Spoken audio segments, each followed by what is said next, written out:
Bonjour et bienvenue sur la chaîne des Fous de Normandie. Aujourd'hui, on va parler de cette étude dont vous trouverez le lien, comme d'habitude, dans la description de cette vidéo.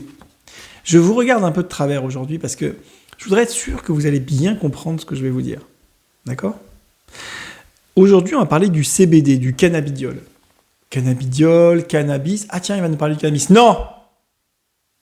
Non, je ne vous parle pas du cannabis. Du tout. Oui, le CBD, le cannabidiol... fait partie des centaines de molécules qu'on retrouve dans le cannabis. C'est vrai.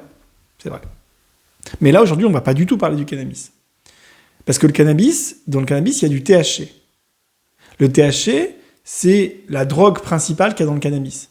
C'est une drogue terrible, qui crée, même si elle ne crée pas une dépendance très élevée, qui crée des dégâts considérables chez l'individu, qui donne fréquemment des syndromes amotivationnels, c'est-à-dire qui diminuent les envies, le plaisir, etc. C'est une molécule qui, régulièrement, augmente le risque de schizophrénie. On a des données qui commencent à être vraiment solides là-dessus, notamment chez les jeunes. D'accord ? C'est une molécule qui détruit les gens. D'accord ? Donc, il n'est pas du tout question de parler aujourd'hui du cannabis et de confondre le CBD avec le cannabis. Ça n'a rien à voir. Rien à voir. Le cannabis, c'est une drogue terrible. D'accord ? D'ailleurs, quand on la légalise, toutes les données maintenant vont toutes dans le même sens. Quand elle est légalisée, il y a une augmentation de la consommation. Donc bon, après, chacun voit midi à sa porte. Mais c'est une drogue terrible. Et il n'est pas question aujourd'hui de parler du cannabis. On va parler du CBD, du cannabidiol. Ça n'a rien à voir. Est-ce que c'est clair ? Si c'est pas clair, vous arrêtez la vidéo tout de suite et puis vous passez à autre chose parce que je ne peux pas être plus clair que ça et vous allez mal comprendre si c'est pas clair pour vous. D'accord ? Si c'est clair, vous avez le droit de continuer. Bon. Donc, le cannabidiol, le CBD, c'est donc encore une fois une des molécules qu'on peut retrouver dans le cannabis. Le cannabis étant très dangereux et le cannabidiol étant peut-être une molécule prometteuse. Il y a des gens qui ont dit on va isoler que le cannabidiol. On va ne prendre que cette molécule-là. Donc, on va la synthétiser, on va la purifier, on va faire en sorte qu'il n'y ait que ça dans notre petit flacon. Et puis, on va voir ce que ça donne chez les gens. Et il y a plein d'études qui ont été faites en neurologie, en psychiatrie, qui laissent entendre que c'est une piste vraiment intéressante. C'est une piste vraiment intéressante. Vraiment, ça va d'ailleurs, toutes les études vont plutôt dans le même sens. En neurologie, notamment en l'épilepsie, ça a l'air intéressant. En psychiatrie, dans la schizophrénie, dans le trouble anxieux, ça a l'air vraiment intéressant. Avec un effet qui ne semble pas être négligeable, mais on est en début d'exploration de cette molécule, donc évidemment, c'est pas encore commercialisé, il n'est pas question que ce soit commercialisé. Et entre autres, pour se poser la question d'une éventuelle commercialisation un jour, et d'une éventuelle prescription de cannabidiol, de CBD, eh bien, il faut s'assurer qu'il n'y ait pas trop d'effets secondaires, notamment qu'il n'y ait pas d'effets secondaires chez les gens à qui on va la donner. Parce que pas d'effets secondaires en général chez des gens qui vont très bien, c'est bien, hein, c'est une information importante, évidemment. Mais le plus intéressant, c'est de voir si, chez les gens à qui on est censé la donner, dans l'indication précise, avec les médicaments qu'ils prennent d'habitude, eh bien, il n'y a pas des problèmes d'effets secondaires. Et donc, cette méta-analyse, qui fait une revue de la littérature scientifique à ce sujet, elle répond à ça. Et qu'est-ce qu'elle nous dit ? Qu'est-ce qu'elle nous apprend ? Elle nous apprend que le cannabidiol, intrinsèquement, seul, présente un profil d'effets secondaires très rassurant. C'est-à-dire qu'on n'a vraiment pas l'impression que c'est une molécule franchement dangereuse avec des effets secondaires graves. Cependant, dans l'épilepsie, quand elle est associée à certains antiépileptiques, eh bien là, on voit des interactions, on suspecte des interactions qui augmentent les effets secondaires possibles. En dehors de cette problématique-là d'interaction avec certains antiépileptiques, il semblerait vraiment que le cannabidiol ait un profil franchement rassurant en termes d'effets secondaires.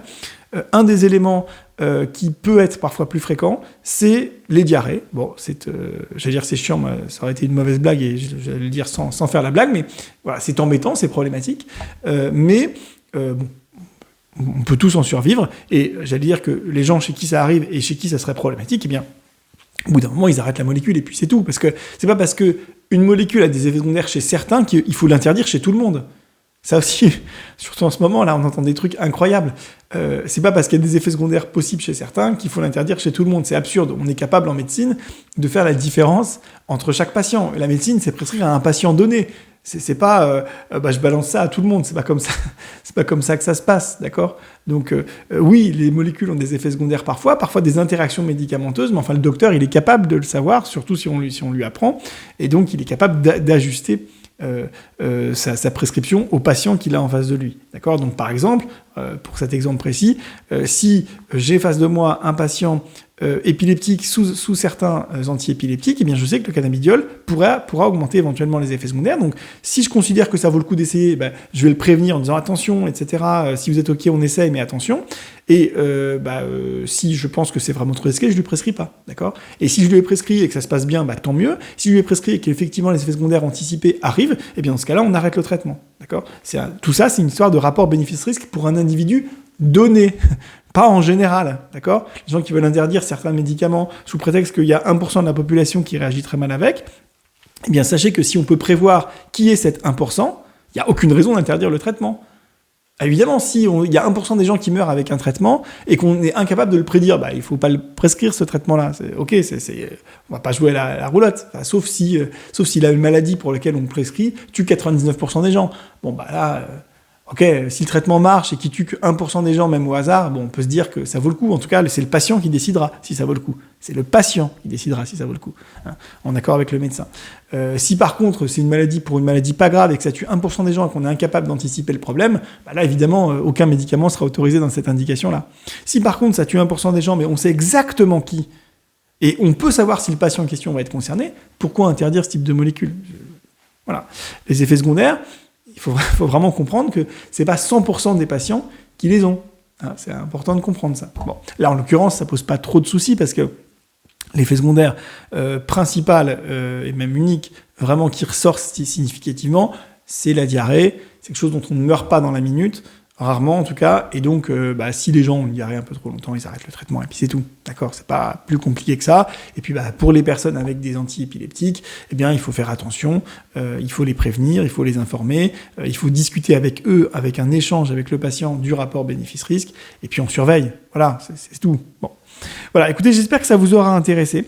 Moi, c'est des données que j'attendais, parce que c'est vrai j'ai plusieurs fois parlé du CBD sur cette chaîne, parce qu'il y a des études qui sortent régulièrement, et puis que nous, notre job, c'est de faire la revue de la littérature pour que les patients puissent connaître les choses, puissent s'informer, et puissent pas être dépendants uniquement des informations qu'on entend à la télé, ou dans les médias, ou sur Twitter. Voilà, mais... voilà, ça fait longtemps qu'on en parle, mais c'est vrai que moi je suis content de savoir que manifestement le profil est pas hyper inquiétant. Je vous dis à très bientôt. N'oubliez pas de vous abonner, de partager. On est confinés en ce moment. Partagez les bonnes nouvelles. Ça, c'est une bonne nouvelle. Partagez-la. Alors attention, évidemment, je vous répète. Là, on parle de prescription médicale, de choses extrêmement pures. Il n'est pas question d'aller se fournir du CBD, je sais pas où. Non. Voilà. Alors le cannabis, j'en parle même pas, mais même le CBD. Non. On voit avec son docteur. On ne demande que l'avis de son docteur. Je préfère mon docteur à Twitter, je préfère mon docteur à YouTube, je préfère mon docteur à moi, qui me connaît moi et que je connais. Voilà, je vous dis à bientôt. Bye.